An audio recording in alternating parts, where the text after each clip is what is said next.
नमस्कार, मैं हूं कनक श्रीवास्तव। आप देख रहे हैं प्राइम भारत न्यूज़। आज हमारे साथ गायनेकोलॉजिस्ट की मैम हैं, शालिनी मैम, जो कि खुर्रम नगर स्थित हॉस्पिटल में इन्होंने निःशुल्क कैंप लगाया है महिलाओं की समस्याओं को लेकर। डॉक्टर शालिनी जी, आपका हमारे चैनल में बहुत-बहुत स्वागत है। मैम, क्या कहना चाहेंगी? सबसे पहले तो आप अपना परिचय दीजिए। नमस्कार, मैं डॉक्टर शालिनी सिंह हूँ।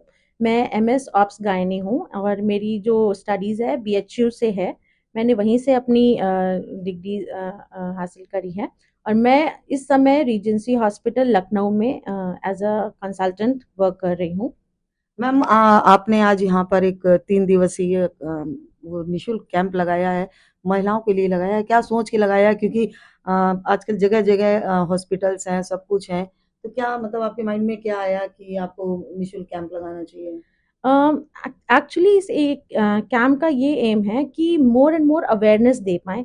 मे बी कुछ लोग यहाँ पे अप्रोच नहीं कर पाएँ, बट एक फ्री कैंप के ज़रिए कई फीमेल्स यहाँ पे आके अपनी जो मेन इश्यूज़ हैं, शायद फ्रीली यहाँ पे डिस्कस कर सकें, जो वो सबसे नहीं कर पाएँ। मैम, जैसा कि देखा जाता है कि बहुत लेडीज़ ऐसी फाइनेंशियली क्राइसिस से चलती हैं और हॉस्पिटल तक नहीं पहुँच पाती हैं, तो उनके लिए क्या आपने सोचा है? उनके लिए ये कैंप बहुत ही फ्रूटफुल हो सकता है। इस कैंप का वो जो है यूज़ करें और यहाँ पे कंसल्ट करें। उनके कोई भी इश्यूज़ हैं, कुछ भी जानकारी है अपनी मेंस्ट्रुअल हाइजीन को लेके, कुछ वैक्सीन्स को लेकर के, इनफर्टिलिटी को लेके यहाँ पे आएँ और हमसे सारी चीज़ें डिस्कस कर सकते हैं। मैम, किन-किन बीमारियों को मद्देनज़र रखते हुए ये कैंप लगाया गया है? Any kind of gynaecological issues, pregnancy related हैं, इनफर्टिलिटी रिलेटेड हैं, यंग गर्ल्स की प्रॉब्लम्स हैं मेंस्ट्रुअल की या पीसीओएस को लेकर के, या फिर ओल्डर एज की मेनोपॉजल इश्यूज हैं, सभी डिस्कस कर सकते हैं। कॉमन प्रॉब्लम्स आजकल fibroid, PCOD, menstrual abnormalities, heavy bleeding, ये सब कॉमन इश्यूज हैं जो आजकल हमें ज़्यादा देखने मिलते हैं।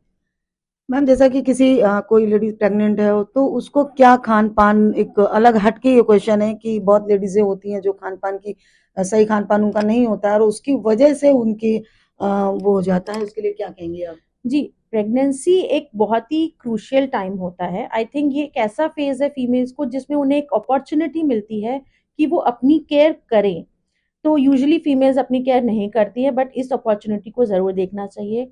डाइट में जिसको हम कहते हैं रेनबो डाइट, हर कलर के डाइट, फ्रूट्स, वेजिटेबल्स उसमें होने चाहिए।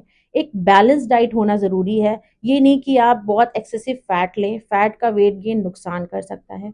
बैलेंस फॉर्म में कार्बोहाइड्रेट्स लें, बैलेंस फॉर्म में प्रोटीन लें। प्रोटीन बहुत इंपॉर्टेंट है आपके वेट गेन के लिए, जो ग्रोइंग बेबी के लिए बहुत अच्छा होता है। इसके अलावा जो सप्लीमेंट्स होते हैं, विटामिन डी, कैल्शियम, ये सब लेते रहना चाहिए। और कई डाइटरी इसके इंग्रेडिएंट्स होते हैं, तो everything should be in balanced form. Iron rich diet लेना, ड्राई फ्रूट्स होते हैं, फिग्स जैसे होता है, डेट्स होते हैं, जैगरी होती है, ये सब गुड आयरन रिच है। हरी सब्जियां जो होती हैं बहुत आयरन रिच होती हैं। इसी तरह कैल्शियम सप्लीमेंट्स, दूध का इंटेक ज़रूरी है प्रेगनेंसी में। और सभी तरह का balance diet is important for proper growth of females.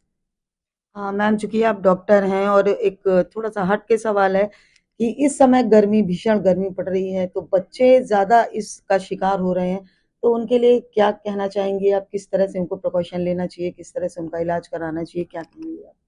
C considering babies, बच्चों को एडिक्वेट हाइड्रेशन बहुत ज़रूरी है। रेगुलर इंटेक ऑफ वाटर रहना चाहिए, एक बॉटल अपने पास रखें और बीच बीच में सिप्स लेते रहें। And they should cover their extremities. हाँ, कैप पहनना या फिर किसी चीज़ से भी अपने एक्सट्रीमिटीज़ को रैप करके रखना, वो बहुत इंपॉर्टेंट है। तो ये कॉमन प्रैक्टिसेस हैं जो ज़रूर करना चाहिए, and may most important is hydration. Ma'am, तो अब मीडिया के माध्यम से आप क्या कहना चाहेंगी?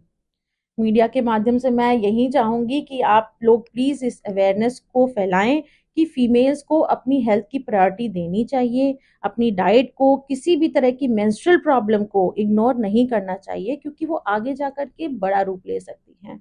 चाहे वो यंग गर्ल हो, चाहे ओल्डर एज हो, चाहे रिप्रोडक्टिव एज की फीमेल हो, they should not hesitate for any kind of their female problem और मेंस्ट्रुअल प्रॉब्लम्स, क्योंकि अर्ली ट्रीटमेंट बेटर होता है instead of getting more complicated conditions.